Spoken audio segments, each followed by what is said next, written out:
हमारे तेरापंथ धर्म संघ में श्वेतांबर तेरापंथ में आचार्य तो हैं मान लो, उपाध्याय कौन है? तो ऐसे देखा जाए आचार्य के सिवाय और तो कोई उपाध्याय के रूप में नियुक्त है नहीं।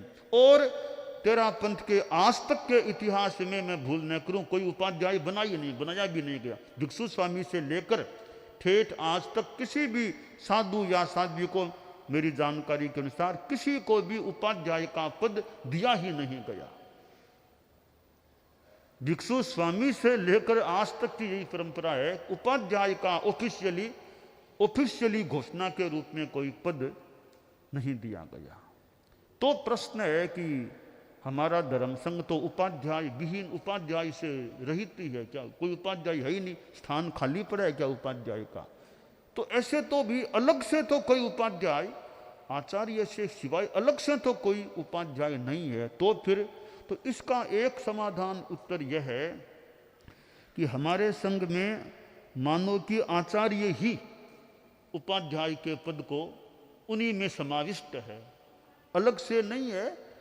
आचार्य में ही उपाध्यायत्व का दायित्व किसी रूप में समाविष्ट है। वो खुद पढ़ाए, कोई पढ़ाने की व्यवस्था करे, जैसा भी हो, तो अलग से कुछ नहीं है। वो उपाध्याय भी, उपाध्यायत्व भी मानो तेरापंथ में अभी वर्तमान तक की स्थिति में आचार्य में ही समाविष्ट हो जाता है, अलग से कोई पद नहीं है। इसलिए आगम में भी कुछ पाठ है आचार्य उपाध्याय, आचार्य उपाध्याय, आचार्य उपाध्याय। तो यहां एक चिंतन है कि आचार्य उपाध्याय दोनों एक ही व्यक्ति भी हो सकता है, ऐसी भी संभावना। एक ही व्यक्ति यानी प्राचीन काल में भी हो सकता है शायद कि एक ही व्यक्ति आचार्य उपाध्याय दोनों के दायित्व संभालने वाला हो जाए। तो कम से कम हमारे धर्म संघ में तो अलग से कोई उपाध्याय का पद अभी सक्रिय रूप में नहीं है, बस हैं तो आचार्य ही उपाध्याय के रूप में हैं।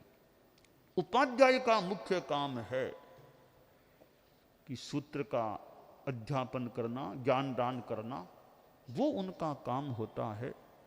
और बड़ा महत्वपूर्ण कार्य भी है अध्यापन करना, ज्ञान देना, आगम पढ़ाना, तत्व ज्ञान आदि आदि ज्ञान प्रदान करना। क्योंकि उपाध्याय पद पर हैं तो स्पष्ट है भी ज्ञान के क्षेत्र में अधिकृत व्यक्ति ये हैं।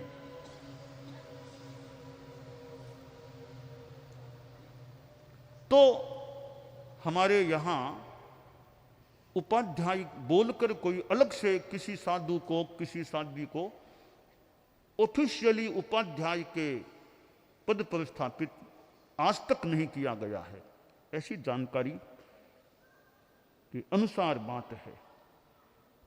तो खैर